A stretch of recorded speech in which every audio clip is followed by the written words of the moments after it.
चलो एक बार देख लीजिए मेरी तरफ। पादहस्तासन दंड स्थिति में है हम।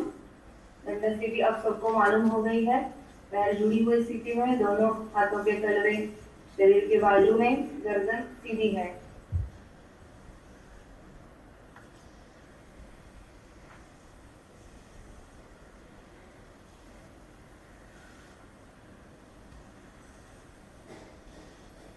स्वप्निल सर, आप कौन सा बुक रेफर कर रहे हो?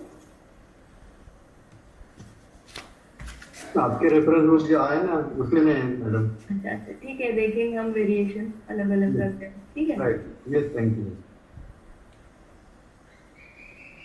तो हम कहा थे पादहस्तासन दंड स्थिति में है हम।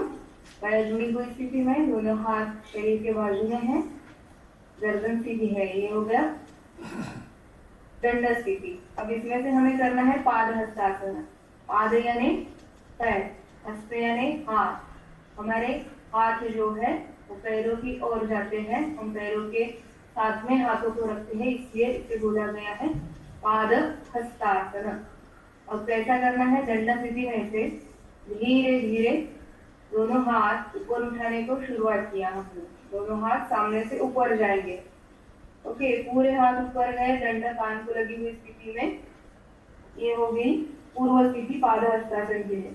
अब फिर से जैसे हमने फॉरवर्ड बेंडिंग में कमर से हमने आगे झुके थे, हम पीठ का यूज इसमें लास्ट में किया था, वैसे हमें इसमें करना है। कमर से आगे झुकना है, तो कमर से आगे झुकने के लिए हमने एक ट्रिक देखी थी, गर्दन थोड़ी ऊपर रखते हैं तो कमर से आगे झुकने को हमें मदद मिलती है। तो हाथों को ऊपर उठाया, बैक स्ट्रेट किया और फिर धीरे से गर्दन ऊपर रखते हुए धीरे धीरे आगे झुकने को शुरुआत की। धीरे धीरे आगे झुकने को शुरुआत की हमने और पूरा शरीर जमीन को पैरेलल आ गया। फिर धीरे से गर्दन आगे झुकाई, थोड़ा पीठ का यूज इसमें होता है। पूरी गर्दन आगे झुकाई, दोनों हाथ अब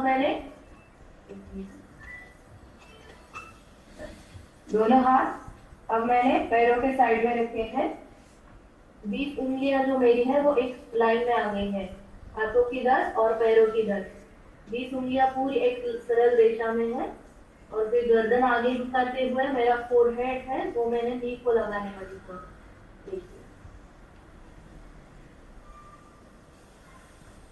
ये हो गया पादहस्तासन। अब धीरे धीरे आसन स्थिति छोड़ते वक्त गर्दन ऊपर उठाई और फिर धीरे से पीठ से सीधी हो गई, कमर से सीधा होने को शुरुआत की मैंने।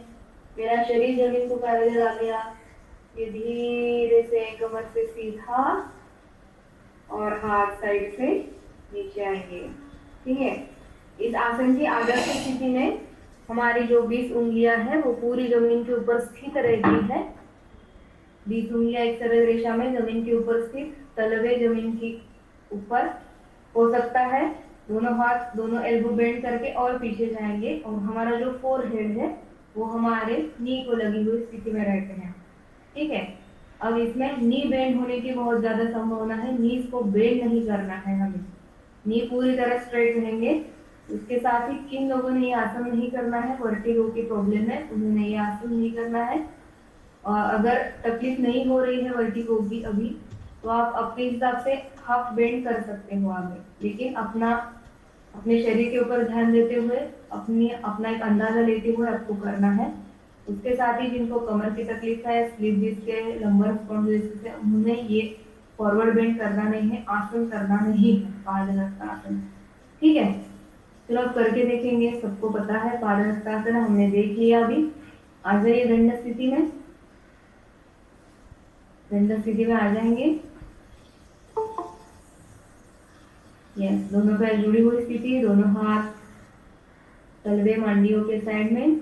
फिर धीरे धीरे हाथ सामने से ऊपर उठाने को शुरुआत किया हमने। दंड कान को लगी हुई स्थिति में, शरीर थोड़ा स्ट्रेच किया ऊपर, गर्दन ऊपर उठाई और फिर धीरे धीरे कमर से आगे झुकने को शुरुआत।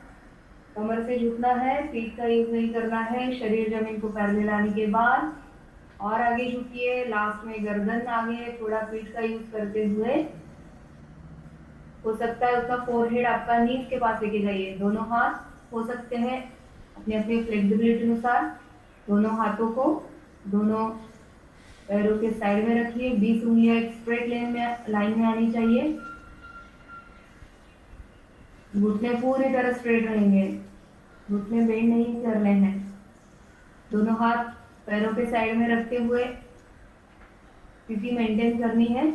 उसके आगे भी अगर किसी की फ्लेक्सिबिलिटी है तो एल्बो बेंड करके पूरा हो सकता है उतना और नीचे करिए।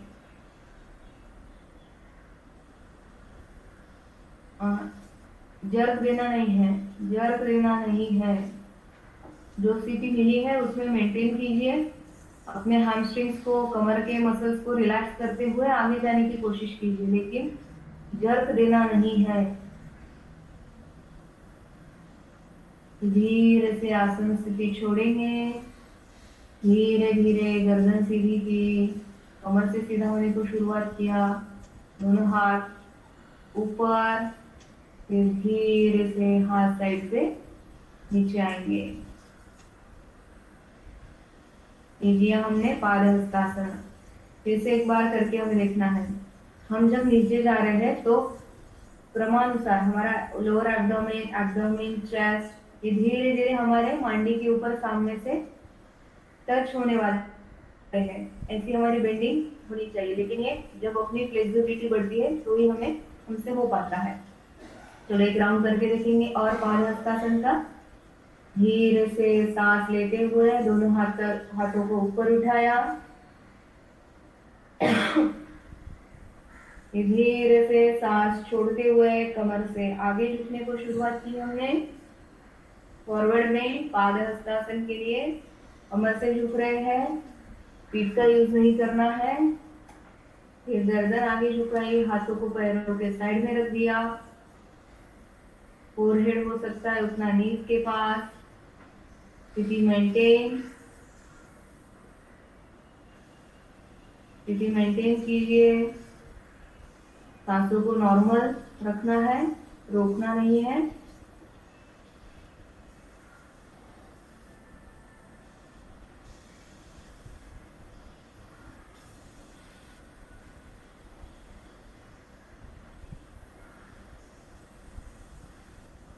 फिर धीरे से सांस लेते हुए ऊपर आने को शुरुआत की और सांस छोड़ते हुए हाथों को साइड से नीचे लाया।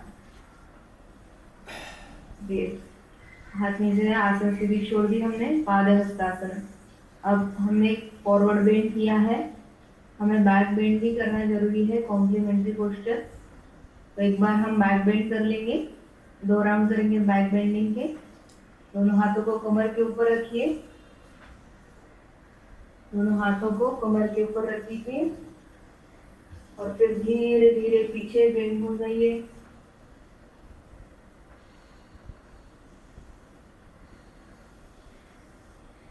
कुछ क्षण के लिए उस स्थिति में रुक जाइए। बैक बेंड,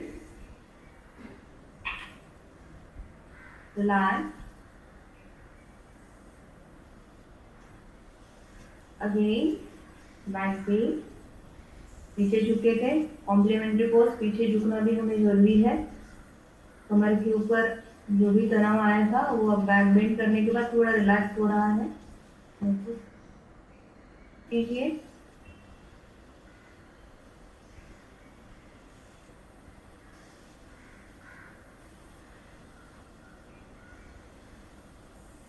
धीरे से रिलैक्स, सीधा हो जाइए।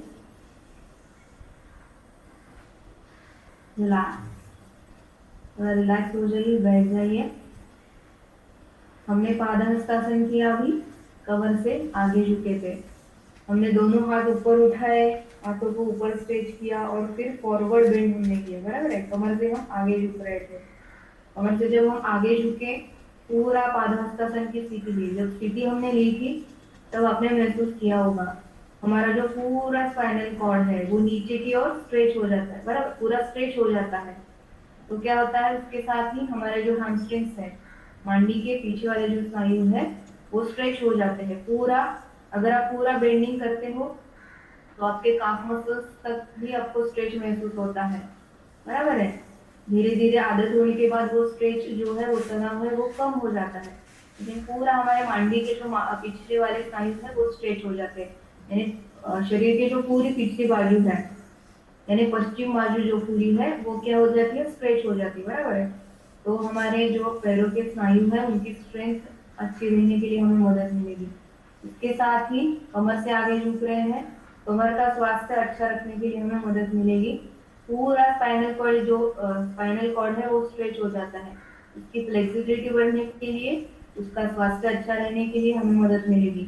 जो हमारे एक एक मन का जो रहता है हमारा, उससे जो नर्व निकलती है, बराबर है, उनको भी स्ट्रेच मिलता है। परिणामी क्या होगा कि उनका जो कार्य है वो अच्छा रहने के लिए हमें मदद मिलेगी। हम आगे झुकते हैं, स्पाइन हमारा स्ट्रेच होता है, जो ब्लड फ्लो हमारे सिर की ओर आता है वो अच्छा होने के लिए भी हमें मदद मिलती है। आगे झुक रहे हैं, गले के ऊपर फिर से दबाव आ रहा है, तो फिर गले में फिर थायराइड पैराथायराइड का फंक्शनिंग अच्छा होगा। हाथ ऊपर उठा रहे हैं, स्ट्रेच कर रहे हैं, फिर आगे झुक रहे हैं, बराबर है। जो पसलियां है वो पहले स्ट्रेच हो जाती है, फिर आगे झुकती है, थोड़ी स्विच हो जाती है। लंग्स के लिए भी यह आसन फायदेमंद रहता है। ठीक है, हाथों की स्ट्रेंथ बढ़ती है, हाथों की स्ट्रेंथ अच्छी रहने के लिए मदद मिलती है। हाथों को हम मूवमेंट दे रहे हैं, आगे जाके फ्रोजन शोल्डर ना हो, इसलिए भी हमें ये आसन मदद करता है। ठीक है, इतना समझ में आया। पाद हस्तासन हमने किया, थोड़ा रिलैक्सेशन ले लेंगे, पीठ के बल लेट जाइए, शवासन कर लेंगे थोड़ा।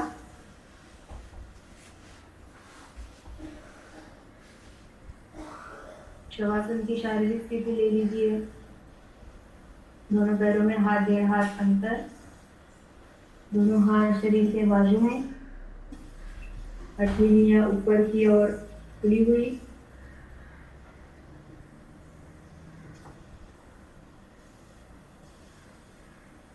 गर्दन सीधी है,